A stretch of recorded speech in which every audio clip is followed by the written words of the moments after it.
protecting homes and businesses from the whims of nature, you need more than just quality materials. You require RiverLand Roofing. Licensed, insured, and certified, RiverLand Roofing offers not only the assurance of excellence, but a tailored approach to your unique structural needs and budget. To learn more about what RiverLand Roofing can do for you and the community, call them at 662-644-4297 or visit riverlandroofing.com. You're locked into Talk of Champions, an Ole Miss podcast powered by RiverLand Roofing and featuring Ben Garrett and Billy Embody of Rebel Grove.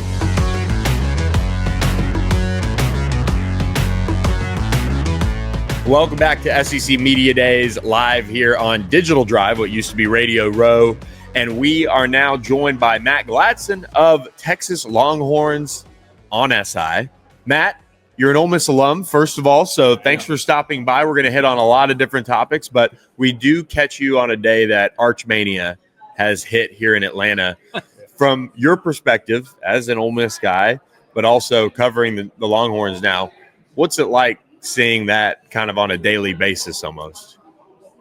It's unlike anything I've ever seen, honestly. I've known Billy for 10 years now, I think. And I've been around a lot of football. I've been around the NBA, covered Cowboys games in person. I've done pretty much everything, but I've never seen the type of hype that surrounds a kid who's played 2.5 games and a couple extra snaps. A lot of it comes with the name. A lot of it comes with the recruiting, but a lot of this stuff is just getting so out of control that it's kind of hard to keep track of. I mean, Paul Feinbaum saying he's the best thing since Tim Tebow, all that kind of stuff. It's like, let's let the kid play football. And see what you can do on. The film shows that he's a elite quarterback. The things that he does that could be better than Quinn Ewers or the physical tools that he has. Why he could be a number 1 NFL draft pick. But let's let the kid play some football and see how he does on a game by game basis before we crown him the best ever. So as far as where he is and Austin Simmons are, they're very similar trajectories, right? They haven't played a lot, but you see one side. Now Austin's getting some shine too, but not like Archmania here. When you see where they are as far as the developmental track, we know that Austin still, like you said, with Arch has something to prove. Let him play some football. Where is he developmentally, right, for you as far as mastering of the playbook, all that kind of stuff, leadership, all this stuff? Is he in the place they hoped he would be entering his starting year, if that makes sense for Arch? Yeah, I think he's absolutely there. Sark talked about it just a minute ago when we did our media breakout that, they can throw the whole playbook at him and he's ready for it. I think sitting and learning behind Quinn for 2 years was really big for him. Especially last year, getting to come in and spot minutes and getting to replace him when he was injured for those couple games was really big for him. But he's also he's just a junkie. He's a football junkie. The stuff with his uncles is one thing, but you listen to the players talk about him, you listen to the coaches talk about him, and all that kid does is grind football and grind film and work out with the guys. He's become a tremendous leader. I think he's exactly on the trajectory they want him to be on. I'm hesitant to put too much pressure on him just because of all the newness to the game. The guy's walking into the shoe in the first game of the season. So, and Texas fans are a little bit ravenous with their quarterbacks. Who got more hate than Quinn Ewers last year for, getting you to the college football playoff semifinals. So I think people need to be patient with him, but I think the coaching staff is, he's exactly where the coaching staff wants him to be, and they're ready for him to take the reins for sure. Here's my question. Because like you said, Texas fans can be rabid about their quarterback play. If they were so anti-Quinn after a while last year, why couldn't Arch, get in if he was this transcendent? Was he just not ready? Was it not the place developmentally? Because Steve Spurrier made the quip, and it was funny and also kind of true. It's like the kid hadn't played football yet. Why couldn't he take over Quinn Ewers? It's this next Tim Tebow, like Paul Feinbaum's talking about. Well, I think part of it has to do with loyalty to Quinn with Sark. He already won him a conference championship. He got him to the college football playoff. I can't remember a time in college football history when a guy was a Heisman Trophy candidate, just won a conference title, just got to the college football playoff semifinal, and then got benched for a redshirt freshman. Tua, Jalen Hurts. Yeah, that was in a national title game. Taking over for a whole season, that's a different topic. 100%. No doubt. I think that if he had come in maybe potentially against Georgia in the second half, or against Ohio State in the second half, that's a situation you could probably look at where the old ball coach might have a point, but nobody knew that playbook better than Quinn. Nobody knew those players better than Quinn. If you just look at the Arizona State game, the quarterfinal, at that 4th and 13, he changes the protection. He realizes blitz, changes the protection, hits guy over the top. I don't know that Arch could have made that adjustment at the line. Yep. Maybe he could have, but Sark knew that Quinn could make that kind of play. He knew that Quinn was always going to put them in the best position to win, even if maybe he wasn't as physically talented as Arch. He knew that he was going to get him in the best position to win. I think that's why he ended up sticking with him. And now Arch is going to have 2 years to prove why that he deserves to be the starter and why he deserves all the hype. What are the holes in Texas this year? Everybody's going to look at Arch and a lot of the hype and things like that, and you get C.J. Baxter back, correct, right? Mm-hmm. And coming off that injury, there's a lot of recruiting that's going the right way. What are the holes though in this program that you're seeing, if any? It's hard to find holes Yeah. In terms of the program, that's for sure. In terms of the roster, I would say that my biggest concerns probably offensive line, just because it's almost an entirely new unit outside of DJ Campbell at right guard. Trevor Gooseby played some very valuable snaps in the latter half of the season last year, but he hasn't had a whole season as a starter.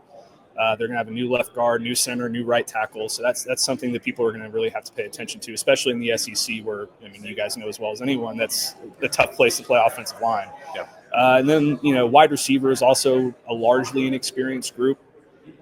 They got DeAndre Moore back, who's going to be probably the number one go-to guy in terms of just play after play, the guy that Arch trusts the most. Ryan Wingo is an absolute freak on the outside. But another player that Ole Miss desperately wanted, Ryan Wingo. Keep going. This Ole Miss grad over here. I remember that one very well. And then they got Emmett Mosley from Stanford, who's a very productive player at Stanford as a freshman. But behind him, there's really not a whole lot. You got 3 freshmen that are going to be playing big minutes. Parker Livingstone is a guy that they really anticipate stepping up. But like I said, it's a largely inexperienced group. On the defensive side of the ball, they're almost entirely new at defensive tackle, which is something that's been kind of a trend for them over the last couple of years. And they developed that position very well. But, anytime you bring in 4 transfers to start, and then you got a true freshman in Justice Terry who's going to be, expected to play a lot, then, there could be some issues there. I feel like all of those places are going to be in a pretty good spot. But, we're going to find out in week 1 when they have to play against Ohio State for sure. When you sit now and you're able to maybe catch an Ole Miss game or, follow up on what's going on in Oxford. Yeah, there you go. Right there. You can have that in front of you. But where do you see the program as now? Maybe a little bit of an outsider, but somebody who still obviously gets to care a lot about Ole Miss too, in that respect. What's that weird balance like in the media world too? Well, it's kind of tough for me because I like to watch every single snap of Ole Miss football. So, were you born and raised that way, or did it come to you? How did you? Well, so I grew up a Texas fan because my whole family went to Texas, and then my older sister went to Ole Miss. And I didn't get into Texas. Well, I got into Texas, but that's a whole other story. I didn't know about it for a few years. But regardless, I ended up going to Ole Miss and just embraced the Oxford lifestyle and the culture. All my best friends are from there. So, just really got ingrained into football. And, so I like watching every snap of Ole Miss. It's hard for me because covering Texas, they play a lot at the same time. It's a day. Yeah, it's These a big lot. programs that we cover, it's your day. Yeah. Especially if it's an afternoon game, like not morning, not night game. You're there early, you leave late. So I have to enjoy the Red River rivalry there for you. Yeah. Yeah. So you got to cover a lot of those, and you're not really in a position to watch every snap. So I have to record them and go back and watch. But from an outside perspective, I couldn't be happier with where they are as a program. I love Lane Kiffin. He's not only is he hilarious, but I think he's a hell of a football coach. He's exciting to watch. It's a much more enjoyable product on the field than it was in years past. When you were there, when I was there, he got the Cotton Bowl in 2009. I did get the Cotton Bowl in 2009, and the one in 2008 as well. I went to both of those games. Back-to-back Cotton Bowls. 50 years. As Houston Dale Nutt would tell us. 50 years. But I was also there for the Ed Orthrone years, so it was a little bit of a give and take. And watching Ethan Flatt losing to Wyoming, I was right there with you. That was a tough one, man. And The Hugh Freeze years were fun for a while, and then the Matt Luke years were tough. But right now, I just feel like it's in a better position than it's ever been. And when you got a guy like Lane Kiffin leading the program, who's not this grouchy old curmudgeon that's kind of standoffish with the media, he embraces everything. He's recruiting really well. He's using the portal really well. And then you got guys like Austin Simmons, a quarterback, who I just cannot wait to watch. I honestly couldn't be happier about it, man. Well, it's really cool to hear Lane yesterday talking about how Oxford has impacted him, especially after losing his parents, and how the community responded around it. And you said you're listening to Matthew too. I mean, like the Oxford community, it's something that don't visit, or it's going to be a part of you, right? I mean, that's something that doesn't really leave you, right?